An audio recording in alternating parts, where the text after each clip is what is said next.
The US and British drive to launch a military operation against Syria has come up against new hurdles, both at home and abroad. In Westminster, the government's motion in favour of action has been defeated in Parliament, with 285 members voting against it.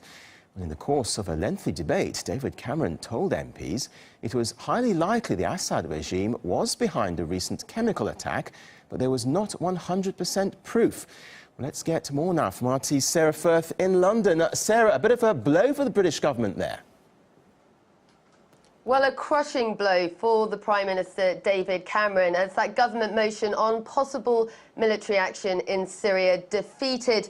285 votes against, 272 in favour. Now, that came after the Labour amendment had also been defeated. 332 against, 220 in favour. So both of those motions defeated, and that means no military intervention or action in Syria. Now, remember anyway, the government's motion had already been watered down in response to Labour's opposition to it, and Labour tabling that amendment. So even if the vote had passed, military action wouldn't have been able to have been sanctioned without another vote. And now none of that was going to happen after this astounding defeat. Now, we've had a mammoth debating session going on today in the House of Commons. 8 hours of lengthy debating, some very strong, emotive language from the Prime Minister as he laid out his case. And there was no doubt he wanted to see military action in Syria. And he made that case to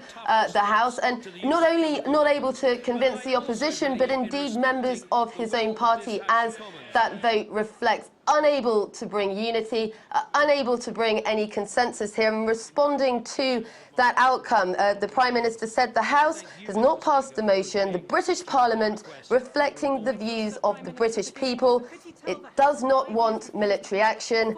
I get that and will act accordingly. So that message, that lack of appetite that we've seen amongst the British public for any type of military action reflected in that vote, and the Prime Minister saying he got the message loud and clear tonight. And as you say, a very long debate indeed. So why was Parliament unconvinced by Cameron's position?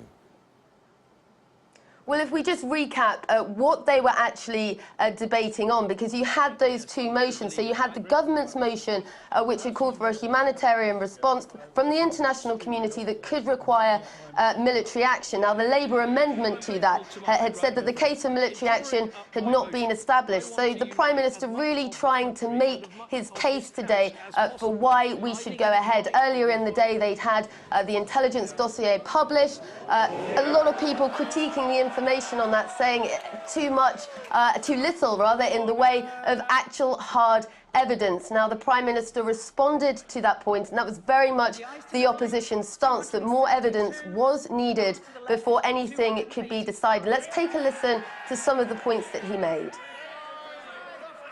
Crucially, the JIC chairman, in his letter to me, makes this point absolutely clear. He says this, and I quote, "There are no plausible alternative scenarios to regime responsibility." Now, I'm not standing here and saying there's some piece or some pieces of intelligence that I've seen or the JIC's seen that the world won't see that convinces me that I'm right and anyone who disagrees with me is wrong. I am saying this is a judgment.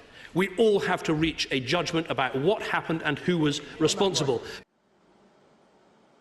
Now, one of the big sticking points here in this debate was over the evidence that was actually on the table for then looking at moving forward with a plan for possible military action. And very much the opposition's line was that they needed more facts before any action was taken. And that was the point made over and over. And today, the details in that intelligence dossier were combed over. Indeed, not too much to comb over, because there wasn't much bulk there in that information, and that was very much picked up on by many members of the House who spoke tonight, who were making their points. And the Prime Minister trying to come back every time, very much with that moral argument, saying that eventually this was, as we just heard him say, a judgment call. But he, in no uncertain terms, said that he was certain the likelihood that this alleged chemical weapons attack was carried out by the Assad regime. But as we said, ultimately, that unable to convince the other members of the House. So let's take a listen now to some more of what he had to say tonight. I don't want to raise, as perhaps was raised in the Iraq debate, the status of individual or even groups of pieces of intelligence into some sort of quasi-religious cult. So yes, of course, intelligence is part of this picture, but let's not pretend there is one smoking piece of intelligence that can solve the whole problem. This is a judgment issue, and one which honourable members will have to make a judgment. I think what's really interesting about what you've seen taking place tonight is that, as we said, this very much reflects not just a lack of unity amongst the British public over this issue of intervention, but amongst the Conservatives' own party, amongst the Prime Minister's own members of his party who'd voted against that. And that's a really damning blow for the Prime Minister, who's really thrown himself behind this. This really has been one of the most important, if not the most important issues debated by this Parliament. And as strongly as he made that case, and he really did, as we said, use very emotive language at times, talking about people watching those videos of the chemical weapons attacks of the children. Ultimately, though, as we said, that was not enough to convince the members of the House of Commons that the evidence that was on the table was enough to justify. Let's take a listen now to what the Prime Minister said when questioned on the motive for the attacks. Mr. Speaker, the Prime Minister is making a very powerful and heartfelt speech. Could he explain to the House why he thinks that President Assad did this?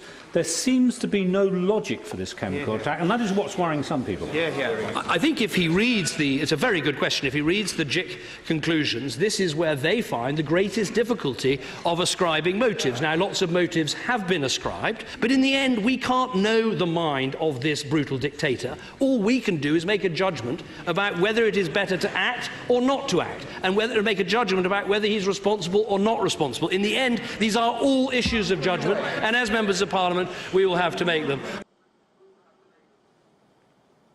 Well, certainly this is going to be an issue that is hugely debated following that quite surprising result. Lots of people are going to be speculating as to exactly what that means next now for the Prime Minister. As we said, it does mean that as things stand at the moment, there will be no military intervention on the part of Britain in Syria for the time being. And of course, all eyes are now going to be on the US response in light of that. Now, there's strong indications from the US that whatever the outcome from Britain was going to be, that they would be willing to go it alone. Well, they're certainly going to have no choice now, it seems, with the Prime Minister unable to get that unity. Already a lot of talk from some MPs tonight, and again from some members of the Prime Minister's own party, saying there was a real sense that the Prime Minister had rushed into this. And as we said, the sticking point in that debate really came back to the hard evidence on the table. In the Prime Minister's defence, certainly, as they made this point tonight,